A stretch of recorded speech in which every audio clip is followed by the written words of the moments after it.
ओम शांति। 14 सितंबर 2023 की साकार मुरली है। बाबा बोले, मीठे बच्चे, याद के अभ्यास को सहज बनाने के लिए बाप को कभी बाप रूप में, कभी टीचर रूप में, तो कभी सतगुरु रूप में याद करो। मीठे बच्चे, याद के अभ्यास को सहज बनाने के लिए बाप को कभी बाप रूप में, कभी टीचर रूप में, तो कभी सतगुरु रूप में याद करो। आज का प्रश्न है, तुम बच्चों को अभी सारे विषय में कौन सा ढिंढोरा पिटवाना है? उत्तर है, अब ढिंढोरा पिटवाओ कि सुख की दुनिया अर्थात स्वर्ग का रचयिता स्वयं राजयोग सिखलाने आया हुआ है। वो बच्चों के लिए हथेली पर वहशत लेकर आया है, इसलिए राजयोग सीखो। बाप स्वयं कहते हैं, बच्चे, अब तुम्हारे 84 जन्म पूरे हुए, तुम्हें मेरे साथ घर चलना है। इसलिए देह का भान छोड़ अशरीरी बनो, दैवी गुण धारण करो, तो दैवी दुनिया में चले जाएंगे।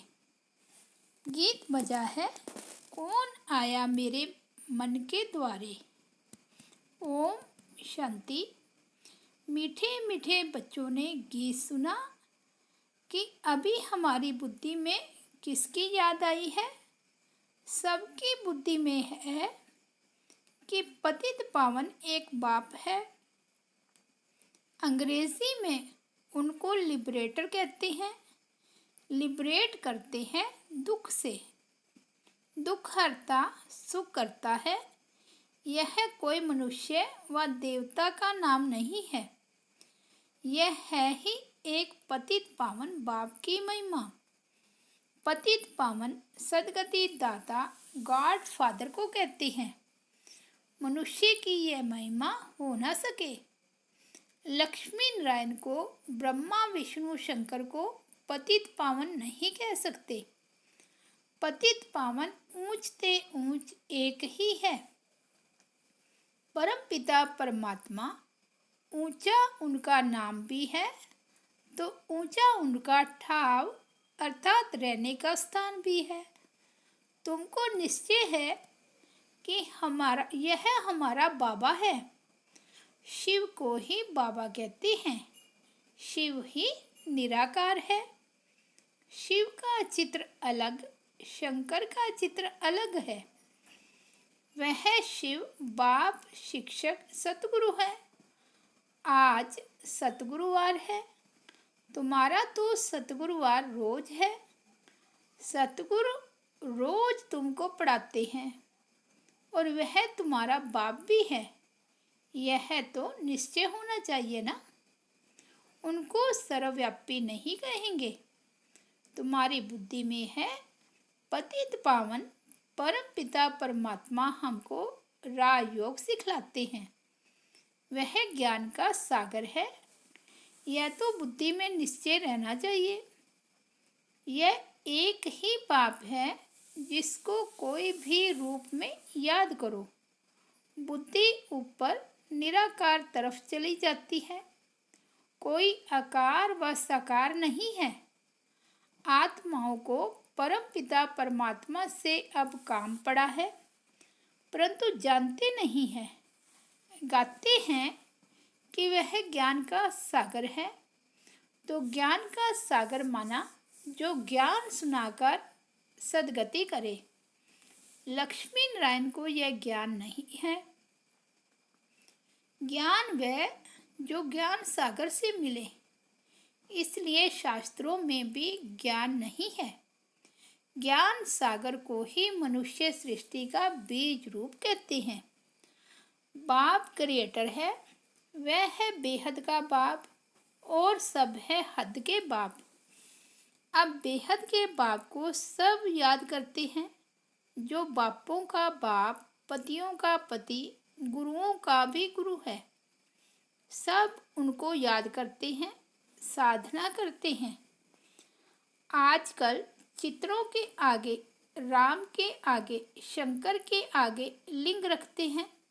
है निराकार, ऊंचते ऊंच है, वे लिबरेट करते हैं। अभी तो सब आत्माएं पतित है। 5000 वर्ष पहले जब आदि सनातन देवी देवताओं का राज्य था, तो उस समय एक ही राज्य था, सुख धाम था।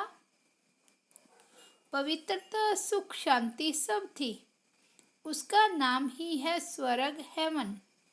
हेवन को सूक्ष्म वतन व मूल वतन नहीं कहेंगे। हेवन के अगेंस्ट है हेल। यह बुद्धि में रखना है। एक बेहद के बाप को ही याद करना है। उनसे स्वर्ग का वर्षा मिलता है। सतगुरु राह योग सिखलाते हैं, पावन दुनिया में ले जाते हैं। एक की कितनी महिमा है, लक्ष्मी नारायण को यह महिमा नहीं दे सकते। एक ही निराकार बाप है। आत्माएं भी निराकार हैं, जब शरीर से अलग हैं। बाप कहते हैं, तुम अपना शरीर लेकर पाठ बजाते हो। तुम कितने जन्म पाठ बजाते हो, यह भी जानते हो। ब्रह्मा का भी चोला है, सूक्ष्म वतन में भी चोला है। शरीर तो है ना, कहेंगे उनमें भी आत्मा है। ब्रह्मा, विष्णु, शंकर को भी सूक्ष्म शरीर है। मुझे कहते हैं निराकार। बच्चों को समझाया है, कोई को भी बोलो तुमको 2 बाप है, तुम्हारे बाप को भी 2 बाप है। सब उस बेहद के बाप को याद करते हैं। लौकिक बाप तो अनेक हैं, यह बेहद का बाप तो एक ही है। बाप भूल जाए तो टीचर याद पड़े, टीचर भूल जाए तो सतगुरु याद पड़े। बाप समझाते हैं, भारत अभी पतित है, पहले पावन था, तो इतनी आत्माएं कहाँ निवास करती होंगी। मुक्ति धाम वानप्रस्थ अवस्था में, अर्थात वाणी से परे। मनुष्य बूढ़े होते हैं तो वाणी से परे जाने के लिए गुरु की शरण लेते हैं कि हमको निर्वाण धाम पहुँचावें, परंतु वह पहुँचा नहीं सकते। झाड़ को तो बढ़ना ही है। मुख्य पाठ है भारत का। उनमें भी जो आदि सनातन देवी देवता धर्म के हैं, वे 84 जन्म लेते हैं। आत्मा परमात्मा अलग रहे बहुकाल, तो हिसाब करना चाहिए ना। बहुकाल अर्थात जो पहले पहले इस सृष्टि पर पाठ बजाने आते हैं, बराबर 84 जन्म उनके ही हैं। 84 का चक्कर ही कहते हैं, 84 लाख का चक्कर नहीं कहते। तुम बच्चों को 84 का चक्कर समझाया गया है, आगे नहीं जानते थे। इनसे पूछेंगे तो इनकी आत्मा भी जानती है ना। 2 आत्माओं का राज भी समझाया है। दूसरी आत्मा प्रवेश कर सकती है, अशुद्ध आत्मा का भी प्रवेश हो सकता है, तो परम पिता परमात्मा भी आ सकते हैं। बाकी कहते हैं, मैं निराकार न आऊं तो राजयोग कैसे सिखलाऊं। मुझे भी ज्ञान सागर कहते हैं। मनुष्य स्वर्ग की स्थापना तो नहीं करेंगे ना। बाप को ही कहा जाता है हेवनली गॉड फादर। वैकुंठ की राजधानी है, एक तो नहीं है ना। श्री कृष्ण है नंबर 1 प्रिंस, सतो प्रधान। सतो प्रधान को ही महात्मा कहा जाता है। अकेले को कुमार कुमारी कहा जाता है। कुमारी का मान बहुत होता है। सगाई हो गई, फिर भल पवित्र रहते हैं, फिर भी युगल तो हो गए ना। फिर कुमारी का नाम बदल जाता है, फिर माता पिता बन जाते हैं। बच्चा पैदा हुआ तब कहेंगे माता पिता, शादी के बाद समझेंगे यह माता पिता है। अंडरस्टूड है कि संतान भी होगी, फिर उनको कुमार कुमारी नहीं कहेंगे। तुम बच्चे जानते हो, अभी श्री कृष्ण पुरी स्थापन हो रही है। वहाँ एक ही देवी देवता धर्म है। बाकी हर एक धर्म का शास्त्र भी अलग अलग होता है। कहते हैं फलाने का धर्म शास्त्र यह है, हम फलाने धर्म अथवा मठ में जाते हैं, आत्माओं को आकर अपना पाठ बजाना है। कोई से पूछो गुरु नानक फिर कब आएगा, वह तो कह देते ज्योति जोत समाया। तो क्या उनको फिर आना नहीं है? सृष्टि चक्र कैसे रिपीट होगा? गुरु नानक की जब सोल आई तो उनके पिछाड़ी सिख धर्म वाले आते जाते हैं। अभी तो देखो कितने हो गए हैं, फिर भी रिपीट करेंगे ना। बताओ फिर कब आएंगे? तो बता नहीं सकेंगे। तुम कहेंगे यह तो 5000 वर्ष का चक्र है। गुरु नानक को 500 वर्ष हुए, फिर 4500 वर्ष के बाद आकर सिख धर्म स्थापन करेंगे। हम आदि सनातन देवी देवता धर्म स्थापन करते हैं, फिर और भी नंबरवार आकर धर्म स्थापन करेंगे। कोई कोई बच्चे कहते हैं हमारी बुद्धि में इतना नहीं बैठता है। अच्छा, थोड़ी बात तो बैठती है ना। भक्तों का भगवान बाप एक ठहरा। कहा भी जाता है पाप आत्मा पुण्य आत्मा, परमात्मा तो किसको कहा नहीं जाता।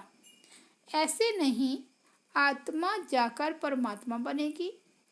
जैसे मिसाल देते हैं, बुदबुदा सागर में लीन हो जाएगा।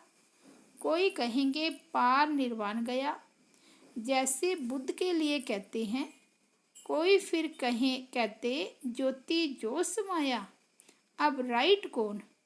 पार निर्वाण तो ठीक है, आत्मा भी निराकार है, निराकारी दुनिया में रहती है।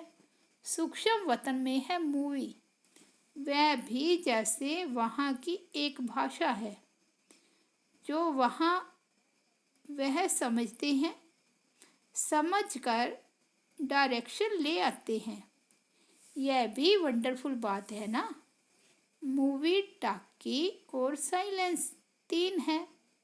पहले मूवी के बाइस्कोप भी थे, फिर उनसे किसको मज़ा नहीं आया तो टॉकी कर दिया। सूक्ष्म वतन में सिर्फ ब्रह्मा विष्णु शंकर है। समझाया जाता है ऊंचते ऊंच है परमपिता परमात्मा जो साइलेंस वर्ल्ड में रहते हैं। हम आत्माएं भी वहाँ रहती हैं। पतित पावन एक ही सतगुरु है, सर्व का सदगति दाता वही है।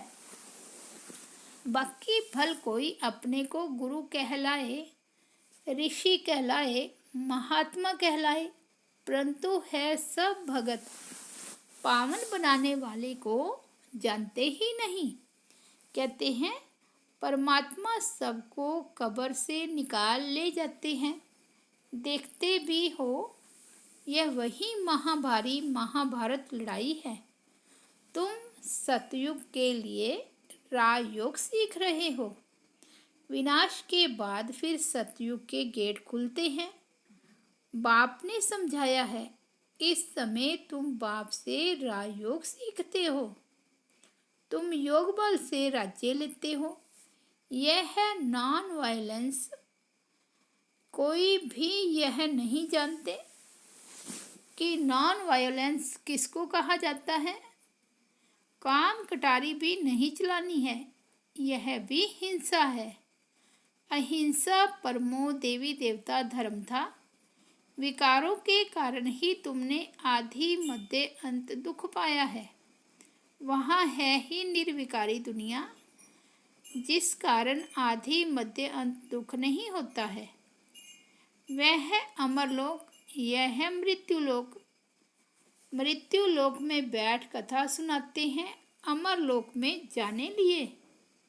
बाप कहते हैं मैं त्रिकालदर्शी हूँ, तुमको भी त्रिकालदर्शी त्रिनेत्री बनाता हूँ, अर्थात तीनों लोकों तीनों कालों को जानने वाले।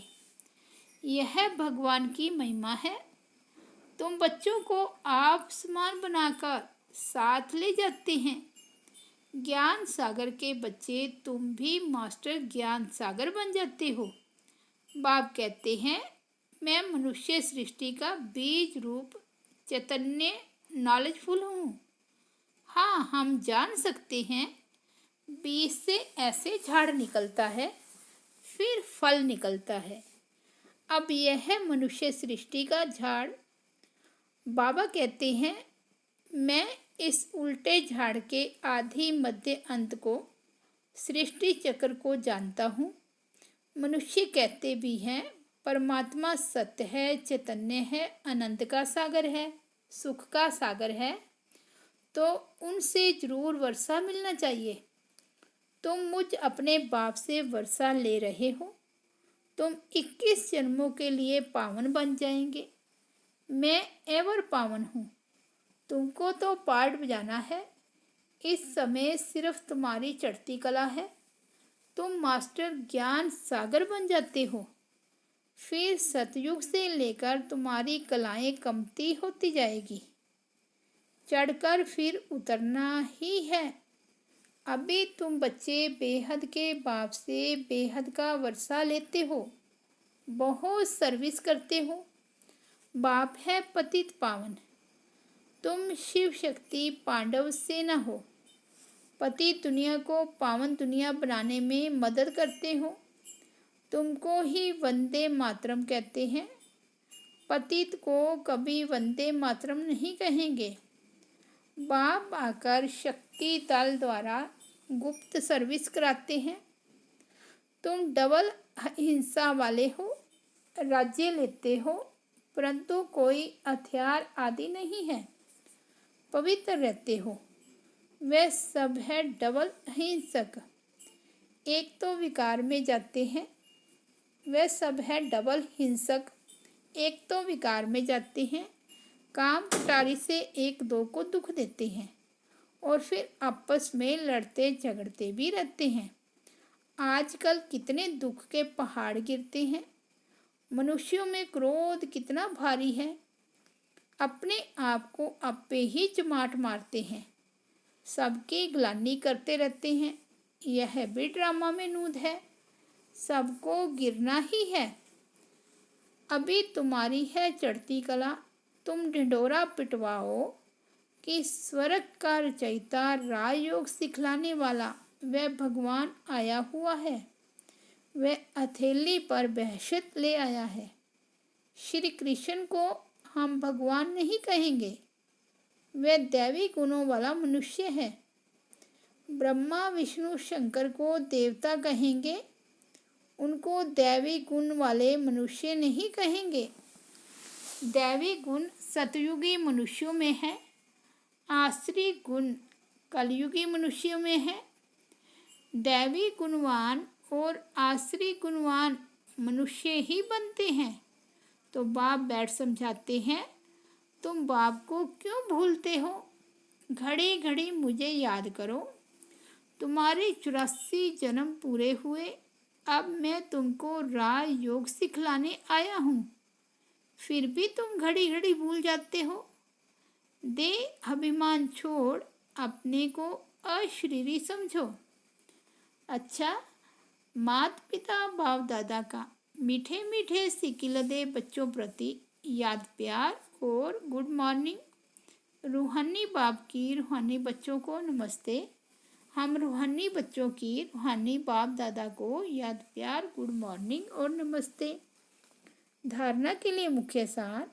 फर्स्ट पॉइंट है, बाप समान त्रिकालदर्शी त्रिनेत्री त्रिलोकीनाथ बनना है। बाप की महिमा में स्वयं को मास्टर बनाना है।